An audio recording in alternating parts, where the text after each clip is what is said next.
네, 저는 AWS 스타트업 팀의 조창우 매니저라고 하고요. 오늘 세션은 다행히 좀 한국어로 진행이 될 거예요.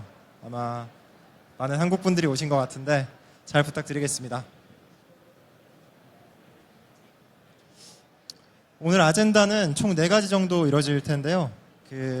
스타트업들이 빠르게 성장하기 위해서 왜 AWS를 써야 하는지, 그리고 많이들 아시겠지만 A-슬립이라는 서비스가 이제 국내나 해외에서 되게 핫한데요. 이 서비스에 대한 소개, 그리고 SaaS 서비스를 어떻게 AWS에서 구현할 수 있었는지, 그리고 그거에 대한 아키텍처에 대한 요약이 이어지겠습니다. 저희가 고민을 좀 많이 했었는데요. 실제로 이제 필드에서 스타트업들을 많이 만나다 보면은 공통적인 어려움들이 조금 있었습니다. 첫 번째로는 돈이 부족하고요. 두 번째로는 사람을 뽑는 것도 힘들고 그 뽑은 사람 리텐션하는 건 더더욱 힘듭니다. 마지막으로는 이제 시간일 텐데요. 여기 말씀드린 제한된 돈과 그리고 리소스를 가지고 빠른 시간 안에 제품을 런칭시키고 로켓을 출발시켜야 됩니다. 그래서 AWS가 어떤 도움을 드릴 수 있을까 말씀을 드리기 앞서서 고객들이 실제로 직면한 비즈니스나 테크니컬 어려움들은 정말 너무나도 많이 산재해 있습니다.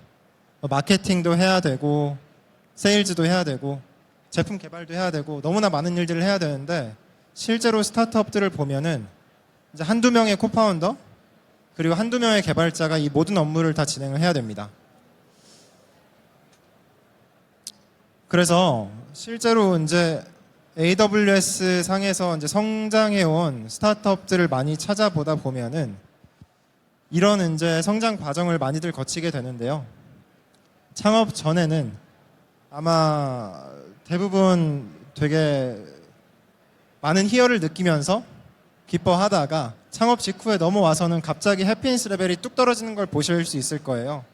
뭐 투자를 받기 힘들다든가 사람을 뽑기 힘들고 내가 생각했던 만큼 시장에서의 제품에서의 반응이 좋지 않고 그런 어려움을 겪고 이겨내신 분들만 실제로 그 프로덕트 마켓 핏을 찾아내고 성공을 하게 됩니다. 그래서 AWS는 이러한 성공 그래프를 이렇게 바꿔드리는 역할을 하려고 하고 있고 실제로 많은 케이스들을 만들어내고 있습니다. 그 사례로 아주 초기의 스타트업 같은 경우에는 사실 초기 자금 많이 부족하시잖아요.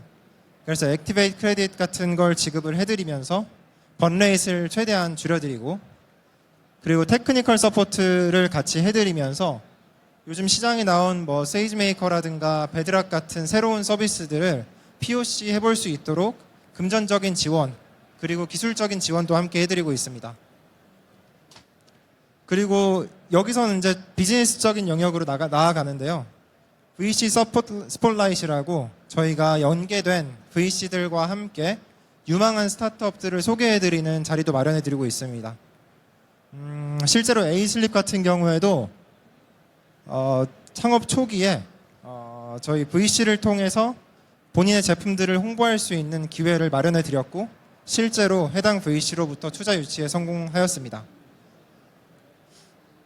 그리고 많은 이제 C레벨 분들이 원하는 것들은 사실 GTM, 고투마켓 서포트, 그리고 PR 영역일 거예요. 그래서 저희가 어떤 식으로 스타트업들을 지원을 해드리냐면 최근에 저희가 12월 4일 날 유튜브나 이런 채널들에 올라갈 텐데요. 비디오 케이스를 촬영해서 우리와 함께하는 스타트업들이 어떻게 잘 성장하고 있었는지 그런 케이스들을 보여드리기도 하고요. 그리고 저희와 함께 했던 행사에서 우승하시면서 이제 공식적으로 기사화해서 스타트업들을 홍보해드리기도 하고요. 그리고 아마존, 펜아마존이라고 저희 AWS뿐만 아니라 아마존 내의 다른 자회사들과의 협업을 통해서 비즈니스 모멘텀을 강화시키고 서밋 그리고 스타트업 윅 같은 데에서 이제 발표할 수 있는 기회를 드리면서 본인들의 서비스를 시장에 알릴 수 있도록 많은 기회를 제공해 드리고 있습니다. 그래서 이런 혜택과 저희의 서비스, 비즈니스 협력을 통해서 A-슬립이 어떻게 성장할 수 있었는지 말씀드렸고, 이제는 이어서 조금 더 기술적인 얘기를 최화재님이 발표해 주시도록 하겠습니다. 감사합니다.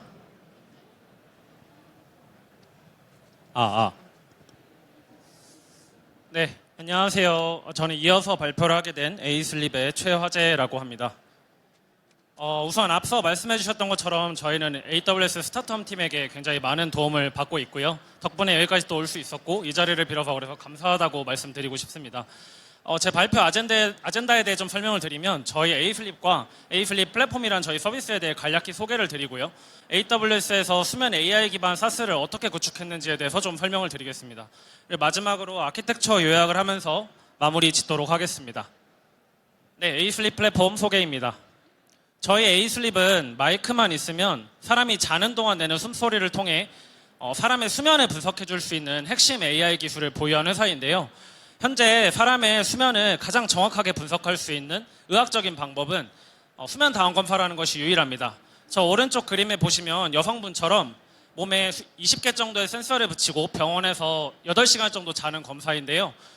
이 자는 동안 뇌파, 안구 움직임, 호흡, 맥박, 심장박동, 체온 등과 같은 다양한 지표를 수집이 가능하고 이 결과를 가지고 2명의 수면 전문가가 타임라인 기반으로 매뉴얼하게 분석을 해서 결과를 도출하게 되는데 이 결과에 이 2명의 일치율이 80%입니다.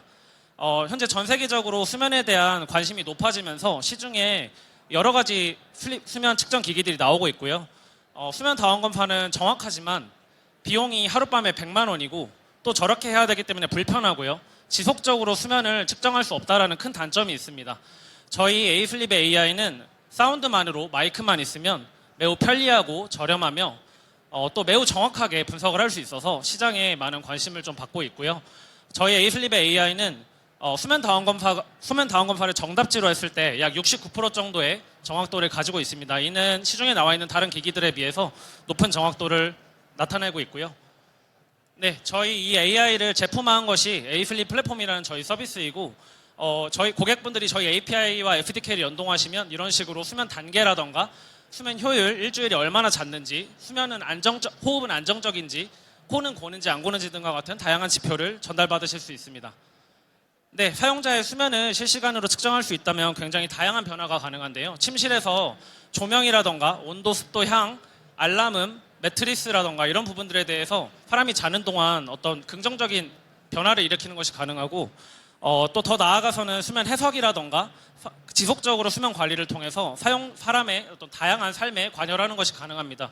이런 점들 때문에 투자사들이나 저희랑 같이 일하는 기업들이 저희를 좀 저희의 가능성을 좀 높게 봐주시는 이유 중에 하나라고 말씀을 드릴 수 있을 것 같고요.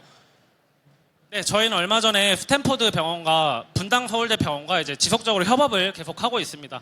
그래서 얼마 전에는 시중에 나와 있는 11개의 수면 측정 기기들과 저희 AI의 정확도를 분석하는 연구를 진행을 했었고 저희가 매우 우수한 성과가 나와서 미디어와 우수 논문지에 게재도 하였습니다. 네, 그 결과를 요약한 표인데요. 핏빗 센스라던가 갤럭시 워치라던가 애플 워치, 아우라링, 슬립스코어 같은 다양한 기기들이 있고 지면상 실지는 못했지만 매트리스라던가 레이더를 이용한 그런 기기들도 있습니다. 사람의 수면은 크게 웨이크, 램, 라이트, 딥과 같은 4가지 단계로 나뉘는데 저희 에이슬립의 AI가 굉장히 모든 면에 있어서 우수한 성과를 낸 것을 보실 수가 있습니다. 네, 저희는 그 사람의 사운드를 오디오 파일 형태로 쓰는 게 아니라 멜 스펙트로그램이라는 어떤 그런 포맷으로 변환을 해서 사용을 하고 있는데요. 이는 음성 데이터 분석에 자주 사용되는 방법이고 또 손실 변환이기 때문에 원본 사운드로 복원이 불가합니다. 그래서 저희 입장에서는 엔드포인트 유저의 어떤 프라이버시를 보호하는 게 가능했고요. 또 오디오 포맷에 비해 5분의 1 용량이기 때문에 이제 서비스를 유지해야 되는 저희 입장에서 매우 이제 유리한 선택이었습니다. 네, 저희는 SDK, API, 대시보드와 같은 형태로 제공을 하고 있고요. 저희 유저 케이스에 대해 설명을 드리겠습니다. 저희는 얼마 전에 SKT ADAS에 연동이 되었고 이제 전에 듣기로는 ADAS에서 사용자들이 가장 많이 사용하는 탑5 기능 안에 든다라고 이제 전달을 받았고요. KBS 케어,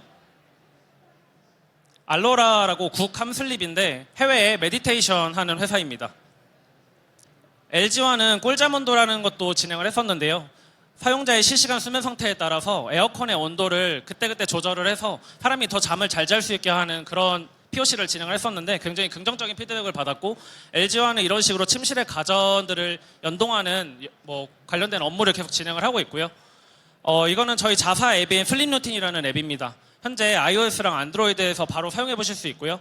저 오른쪽에 보시면 AI가 그려주는 지난번 꿈 이미지가 이제 제너레이티브 AI를 이용해서 구현된 것입니다. 이 외에도 저희는 경동나비엔이나 삼성생명 등과 같은 다양한 기업들과 계속 협력을 진행하고 있습니다. 네, 저희 서비스 구축한 것에 대해 좀 더 기술적으로 설명을 드리겠습니다. 네, 저희가 서비스를 만들기 위해 고민했던 것은 크게 5가지 정도가 있는데요. 일단 모든 SaaS 서비스가 그렇지만 고객들이 저희 API를 사용하실 때 어떤 기능을 쓸 수 있고 어떤 기능을 쓸 수 없는지를 이제 권한 제어를 할 수가 있어야 했는데 그런 부분이 있었고요. 두 번째로는 고객이 API를 사용함에 따라서 얼마나 API를 사용했는지 그리고 에러는 나지 않았는지 등과 같은 부분을 저희가 확인을 할 수가 있어야 합당한 과금을 할 수가 있고 또 서비스를 지속적으로 모니터링할 수 있었기 때문에 이런 부분이 또 중요한 포인트였고요. 세 번째로는 저희가 만든 아키텍처가 좀 더 트래픽이 늘어남에 따라서 유연하게 확장 가능하고 싶다라는 그런 마음이 있었습니다. 그리고 이제 저희는 지속적으로 클라이언트로부터 사운드 데이터를 받아야 하는 입장이다 보니까 이것을 이제 감당해 줄 수 있는 인프라가 필요했는데요. 이제 그 부분에 대한 고민이 있었고 또 저희 AI가 앞서 계속 정확하다고 말씀을 드렸는데 속도가 또 빨라야 실시간 서비스를 할 수 있기 때문에 이런 부분에 대한 고민도 많이 있었습니다. 네, 그런 고민들로 만든 저희 에이플립 아키텍처이고요. 가운데 API 게이트웨이를 중심으로 두었고 앞에는 와플을 두어서 보안을 고려할 수 있도록 했습니다. 와플을 통과한 모든 정상적인 트래픽에 대해서 API 게이트웨이에는 람다 어서라이저라는 기능을 적용하는 것이 가능한데요. 이걸 적용하면 모든 HTTP 리퀘스트에 대해서 각각 람다가 뜨게 하는 게 가능하고 이 람다에서 권한 제어 코드를 구현을 해서 그 결과를 가지고 API 게이트웨이를 제어하는 것이 가능합니다. 그래서 블럭을 하거나 allow를 하는 방향으로 이제 제어가 가능하고 람다랑 API 게이트웨이는 아시겠지만 저희가 관리해야 되는 인프라가 전혀 없고 또 높은 부하에도 대응할 수 있게 애초에 설계되어져 있는 서비스이기 때문에 저희 입장에서 매우 유리한 선택이었고요. 그리고 API 게이트웨이에 남는 모든 액세스 로그들을 파이오스랑 S3, 글루, 아테나 쪽으로 연동을 해서 데이터 파이프라인을 만들어서 저쪽에서 중앙 집중화된 분석을 할 수 있도록 구성을 했습니다. 그리고 API 게이트웨이를 통과하는 모든 리퀘스트들은 서비스 백엔드 쪽으로 흘러들어가게 되는데 저희가 앞서 액세스 컨트롤이나 API 애널리시스 부분에서 모든 기능을 위임을 했기 때문에 저쪽에서는 기능 구현에만 집중을 하면 된다는 큰 장점이 있었습니다. 네, API 액세스 컨트롤 부분을 조금 더 자세히 설명드리겠습니다. 저희의 고객들은 대시보드에 회원가입을 하고 API 키라는 걸 발급받게 되고요. API를 사용할 때 API 키를 포함해서 사용을 하게 되고 게이트웨이에서는 이제 리퀘스트 파라미터들을 람다를 호출할 때 API 키를 포함해서 넘길 수가 있는데요. 람다에서는 API 키를 가지고 엘라스틱 캐시에 1차적으로 권한이 어떤 권한인지를 물어보게 되고 캐시 미스가 날 경우에는 캐시 어사이드 정책을 통해서 DB에 권한을 물어보게 됩니다. 그리고 이제 권한이 있으면 엘라스틱 캐시에 다시 TTL을 가지고 셋을 하는 방향으로 구현을 하였고요. RDS는 저희는 오로라를 쓰고 있고 부하에 대비하기 위해 리더와 라이터로 클러스터 방식으로 구성을 해서 좀 구성을 했습니다. 그리고 마지막으로 람다에서 권한 체크가 된 이후에 리턴할 때 IAM 폴리시 형태로 리턴을 하면 게이트웨이에서 이제 401이나 403으로 블락을 하거나 아니면 뒤쪽 서비스 백엔드로 트래픽을 넘기는 게 가능한데요. 이런 부분들을 이제 어서라이저를 사용해서 구현을 했습니다. 네, 보시는 것과 같이 샘플 코드인데 저 하얀 박스에 있는 것처럼 제이슨 형태로 IAM 폴리시 형태로 이제 게이트웨이를 제어하는 것이 가능합니다. 네, 저희 어서라이저는 말씀드린 것처럼 엘라스틱 캐시와 RDS를 이용을 해서 API 키에 할당된 어떤 고객의 권한과 그다음에 사용량 쿼타 그리고 RPS를 이용한 레이트 리미트를 저걸 사용을 해서 구현을 하였고요. 람다 같은 경우에는 약간 코드 관리나 유지 보수가 조금 어려운데 컨테이너 기능을 사용을 해서 모듈 의존성 관리나 유지 보수성을 좀 높일 수 있는 방향으로 구현을 하였습니다. 네, API 애널리시스 부분입니다. 저희는 API 게이트웨이에 데이터 파이오스를 연동을 하고 S3를 다시 연동을 해서 게이트웨이에 남는 모든 액세스 로그가 S3의 파일 형태로 남을 수 있게 구현을 하였고요. 여기에 약간의 설정을 하면 액세스 로그가 남을 때 특정 프리픽스 년, 월, 일, 시로 이렇게 분류가 돼서 저장이 되게 하는 게 가능합니다. 이렇게 하면 나중에 아테나에서 분석을 할 때 저희가 원하는 기간만 분석을 하게 할 수 있어서 매우 비용 효율적이고요. S3에는 글로 데이터 카탈로그를 붙여서 이제 S3에 있는 파일들의 스키마를 정의하고 EC2에는 젠킨스를 설치해서 일정 주기별로 배치를 실행시키고 배치에서는 저희가 필요한 아테나 쿼리를 실행시켜서 저희가 원하는 DAU나 MAU, 에러율 같은 걸 구해서 RDS에 저장하는 방식으로 했습니다. 아테나 같은 경우에는 이제 서버리스이기 때문에 저희가 또 유지보수 관리해야 되는 인프라가 없었고 이제 SQL 스타일이기 때문에 개발자 입장에서 굉장히 러닝 커브가 적고요. 또 저희가 스캔한 만큼만 비용을 내면 되기 때문에 저희 같은 스타트업 입장에서는 굉장히 합리적인 선택이었습니다. 네, 여기는 앞에를 좀 도식화한 것인데 이제 약간 특이사항이라면 저희가 S3 쪽에다가 바로 쿼리를 날렸던 건 아니고 아테나의 시타스 쿼리라는 걸 이용을 해서 S3 파일을 파케이 데이터 형태로 바꾸고 여기다 이제 분석 쿼리를 날리는 방식을 선택했습니다.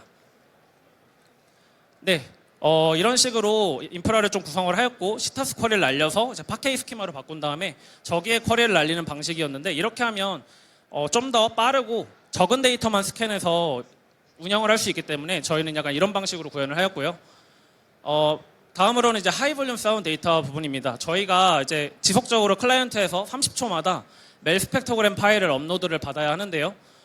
사용자 한 명이 8시간을 잔다고 했을 때 저희가 전달받게 되는 데이터가 하루에 100메가 정도 되고 30일이면 3기가입니다. 사용자 1000명이면 저 정도 데이터가 쌓이게 돼서 사실 이거를 이제 해결해 줄 수 있는 인프라가 필요했는데 AWS의 매니지드 서비스나 여러 가지 네트워크 장비들이나 이런 걸 사용해서 좀 해결할 수 있었고요. 그리고 스토리지로는 저걸 저장 관리해야 하는 스토리지로는 언리미티드 스토리지를 제공해주는 S3를 적극 활용했습니다. 네, 저희 서비스 백엔드 쪽 아키텍처인데요. 저희는 기본적으로 MSA 아키텍처를 좀 지향하고 있기 때문에 그 목적과 그 역할에 따라서 각각 이렇게 나눠서 운영을 하고 있고요. API 게이트웨이에 들어오는 모든 HTTP 리퀘스트들은 HTTP 패스에 따라서 각각 위나 중간이나 아래로 라우팅이 되게 되어 있고요.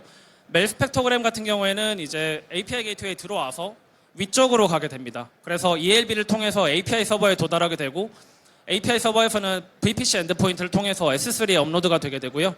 이렇게 업로드된 데이터는 나중에 분석 서버에 의해서 사용되게 되는데 이제 더 이상 분석이 되고 쓸모없어진 데이터는 S3의 티어링이나 라이프 사이클 기능이 있는데 이걸 적용해 놓으면 저희가 따로 관리하지 않아도 알아서 아마존에서 관리를 해줘서 저희 입장에서 매우 편리했고요. 그리고 이제 API 서버 앞단에는 ELB를 두어서 부하에 좀 대비를 하였고 API 서버나 AI 분석 서버 같은 컴퓨팅 리소스가 필요한 부분에 있어서는 저희는 ECS랑 파게이트를 사용을 했습니다. 그래서 뭐 EKS나 EC2에 쿠버네티스를 설치하고 이러고 싶은 마음도 있었지만 저희가 리소스가 매우 부족하기 때문에 모든 부분을 관리해주는 ECS를 적극 활용하였고요. API 서버와 AI 분석 서버, 저 인퍼런스라고 되어 있는 부분인데 그 사이에는 이제 Q를 두어서 비동기적으로 AI 분석을 진행할 수 있게 하였습니다. SQS는 저희는 크게 순서가 중요한 크리티컬한 도메인은 아니었기 때문에 스루풋이 높은 이제 스탠다드 큐를 활용을 하였고요. 마지막으로 이벤트 브릿지에서 주기적으로 람다를 실행시키고 람다에서 이제 SQS에 쌓여 있는 메시지 개수와 한 대의 AI 분석 서버가 처리 가능한 양을 계산해서 커스텀 매트릭을 만들고 이를 클라우드 와치에 저장하고요. AI 분석 서버는 이 매트릭을 타겟 트래킹해서 메시지 개수와 처리해야 되는 대수를 가지고 이게 만약에 갑자기 1000대가 필요하다라고 하면 1000대를 한 번에 오토 스케일링 할 수 있는 이런 방향으로 구현을 해서 좀 부하에 대비할 수 있게 구성을 하였습니다.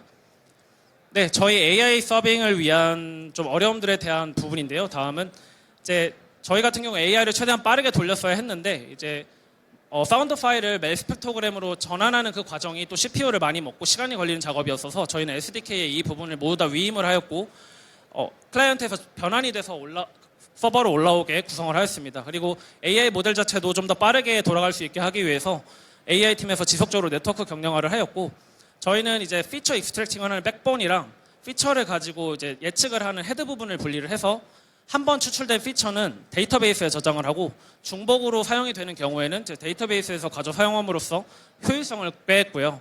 앞서 말씀드렸던 타겟 트래킹을 적용하였고 그래서 1V CPU 2GB 램 AWS 파게이트 기준으로 했을 때 과거에는 한 10초 정도 나오던 게 현재는 이제 0.5초 미만으로 떨어지면서 실시간 서비스가 가능한 상태가 되었습니다.